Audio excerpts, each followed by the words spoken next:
Good afternoon, Mr. Chair. Magandang hapon po sa ating lahat. Maraming salamat at dumalo si Mr. Duterte dito sa meeting natin sa Quadcom. No? Ilang beses po natin pinapatawag kahit doon sa Committee on Human Rights ay hindi po dumating.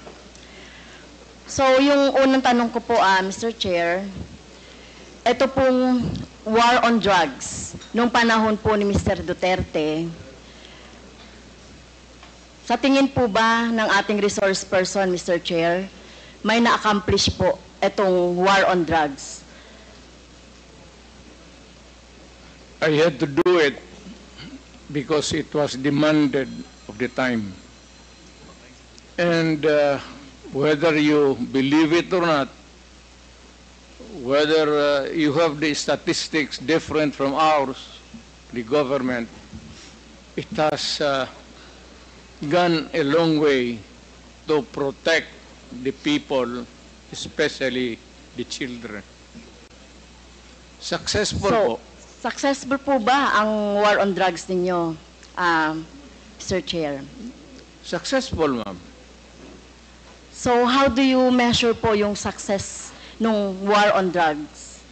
Well, because it is minimize yung drugs. You cannot entirely eradicate drugs because pang hanap buhay yan eh. Until now, you cannot kill everyone na alam mo o hindi mo alam. It's a commercial thing that is of value. And people, yung walang trabaho, walang hanap buhay, papasok talaga dyan. Lalo na if they are criminally inclined to do it. So, sabi nyo na-eradicate ninyo, Mr. Chair, Mr. Duterte, yung problema sa war on drugs nung panahon ninyo. And then, you cannot eradicate. No country in this planet, even the United States, it's more of a problem to them than us. Hindi mo ma-eradicate, ma'am. Hanap buhay yan. Okay, pero sinabi niyo po kanina, Mr. Chair, sinabi niyo po kanina na success. So how do you measure success? Yun po bang ipinasa ninyo sa Supreme Court na more than 20,000 na namatay sa panahon ninyo? Yung extrajudicial killings na karamihan ay mga bata. So nandito nga kanina, no, Mr. Chair, Mr. Duterte, yung mga biktima, yung mga pamilya ng mga biktima, lalong-lalo na yung mga biktima na inosente, mga bata, no? Walang kinalaman sa droga, kagaya ng mga pinisent ng mga nanay dito. So, paano nyo mamimeasure yung sinasabi nyong success? Hindi nyo na-eradicate. Gumamit na kayo ng force. Pinagpapatay yung mga suspected na mga drugs personality. Pero, hindi pa rin na-eradicate. Sabi nyo, hindi nyo ma-eradicate yan eh, kahit na gumamit na ng patayan. So, paano nyo nasabing success yung sa panahon ninyo itong war on drugs? In the sense that it was minimized. Hindi naman that's a relative word. Pero, you know, I cannot...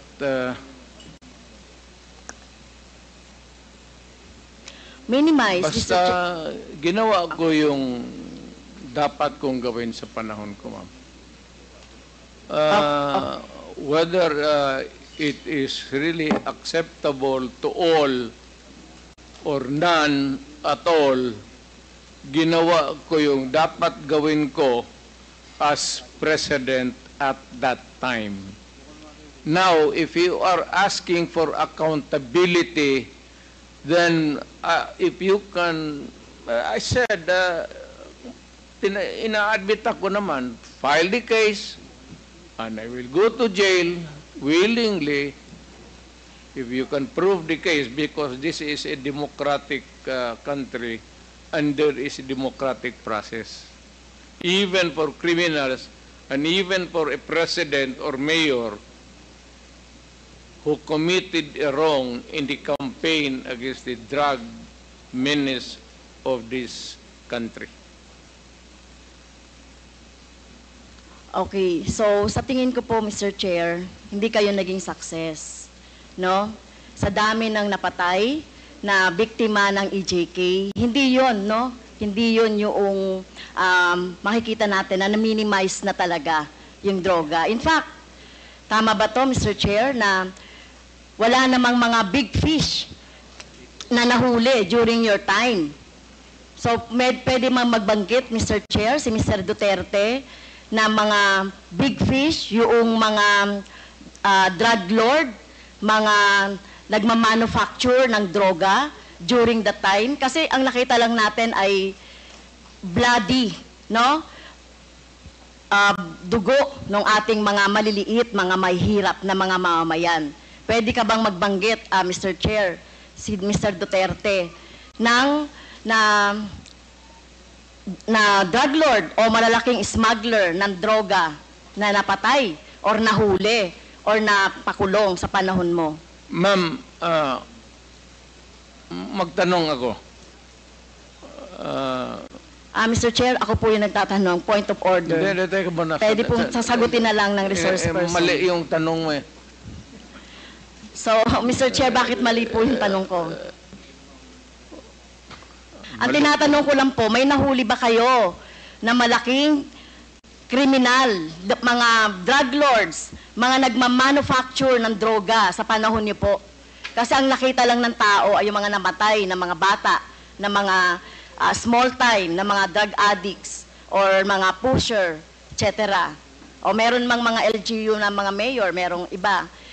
Kaya lang, yung pinanggagalingan po ng droga, meron po ba, Mr. Chair? Meron, ma'am. Marami doon nasa dagat, harap ng Davao. Yung iba naman dyan sa Mount Apo. Can you elaborate on that? Anong dagat at anong tapo? Tinapon ko. Sino po yung mga tinapon ninyo na mga drug lord at smuggler at malalaking fish sa droga? Hindi ko na tinanong bakit pa ako magtanong. Basta pag nahuli, drug lord, I take over, lagay ko sa bangka, pagdating doon sa dulo, kalian ko yung kamay pati paa, tapos itapon ko. Okay. So, dapat po magbanggit kayo. At alam ko po, Mr. Chair, si Mr. Duterte ay isang lawyer. At alam ninyo yung due process. At alam nyo ba paano pahalagahan ang buhay? Whether yan po ay talamak na kriminal o wala ng pag-asa sa buhay or whatever, kung nahuli, dapat ay binigyan ng due process, ikinulo, inahuan ng cases, kinulong, at hindi agad-agad ng pinapatay na katulad ng ginagawa ninyo, Mr. Chair, ni Mr. Duterte. Ginagawa ni Mr. Duterte yung sa sinabi niya. Ma'am, ang preso kasi ma'am sa amin is only good for 40, 50. Minsan umaabot na kasi ng 80, 100. Overcrowded na. So, yung iba, itatapon mo na lang para medyo maluwang. Well, excuse me sa mga audience, no? Siguro may kakampi dito si Mr. Duterte. Hindi po nakakatawa yon. Hindi ako nagpapatawa, ma'am. Pero hindi po kami natatawa. Mr. Chair, wag mong gawing katatawanan Hindi ang na. hearing na ito. Sinasabi ko sa iyo. Well, naging presidente ka, Mr. Chair. Correct. Pero dapat alam niyo po yung due process at pagpapahalaga sa buhay. Hindi yung ganyan. Sino bang may kasalanan? Bakit po congested ang ating mga kulungan? 'Di ba? Bakit po sinasabi ninyo hanap buhay ng ibang mga tao yung droga? 'Di ba dapat obligasyon ng pamahalaan na i-provide ng pagkakataon, oportunidad para sa employment ang mga tao para hindi po na sa droga na katulad ng sinasabi ninyo, no, mga dahilan. Pero ito po, no, wag niyo pong gawing katatawanan. Kung totoo po yung sinasabi niyo, name names. Sino po yung tinapon niyo sa lupa, sa dagat? Nakita pa po ba yan ng kamag-anak niya? Ito katulad po ng mga biktima ng ating ng droga, ng biktima ng EJK dito. Wala man, Davao man ako assign, ma'am. Hindi po, Hindi ito man katulad dito? nito, katulad niyan.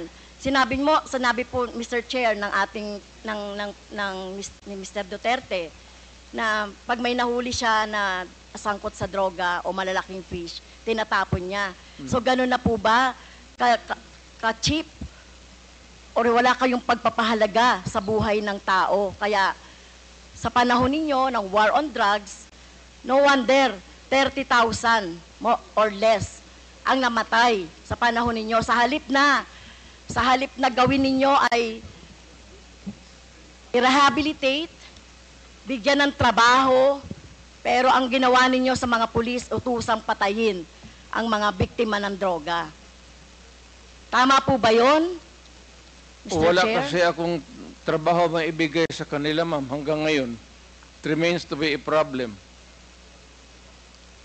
What you're mounting is still the same problem that we have had for all these years. Hanggang ngayon, nandiyan pa rin yung droga. Hindi yun matatapos. Hanap buhay nga. Pero hindi po siguro katulad nyo, no? At ito ay magsisilbing lesson, Mr. Chair, kay Mr. Duterte, no? At sa mga susunod na mga mamumuno sa ating bayan. Hindi po solusyon ang pagpatay, no? Kung walang mga hanap buhay, bigyan ng hanap buhay. Pagsikapan, dito nga, di ba? Ginagawa nga natin ng buong makakaya natin para bigyan ng kahit papaano ay tulong yung ating mga mamamayan. So hindi po ito dapat patayin, no? So mukhang mali po yung line of thinking Hindi dapat, ma'am. Pero kung talagang Mr. Duterte. if the situation calls for it, I will not hesitate. And the police should not hesitate, especially facing a criminal who is also going to kill you. Pag hinuli mo, dapat patayin mo talaga. At ayaw kong makita na buhayan kasi gamutin mo pa sa ospital, magastos pa ang gobyerno, tapos tapon mo doon sa prisuhan, pakakainin mo pa. Tapusin mo na. That is my philosophy. And I don't believe in you, If you Mr. do not Chair. like if you do not like my ideology, fine. That's mine. Bahala ka na sa buhay mo kung ano yun. Opo. At bahala na rin po yung yung hustisya, no, yung batas sa inyo po, whether dito sa bansa or sa ibang bansa po. Naging presidente Pero kung ako. ganyan po yung, Mr. Chair, kung ganyan ang line of thinking ni Mr. Duterte, na walang ganyan niya ituring ang mga mamamayan, na kapag hindi niya mabigyan ng hanap buhay, nagdroga yan, patayin na lang. So what kind of thinking of that, Mr. Chair? Right thinking. That's yours. Sa ano niyo yun? What can you think of? It's the right thinking. I don't believe in you. Well, Okay, next, Mr. I'm not Chair. asking you to believe in me. Okay, fine. Far from it. Fine, Mr. Chair. In same Senate hearing, Mr. Chair, Mr. Duterte said, encourage the criminals to fight. Encourage them to draw their guns. Yan ang instructions ko. And the only way na hindi kayo makulong, and to justify the killing is bigyan mo talaga ng panahon na lumaban.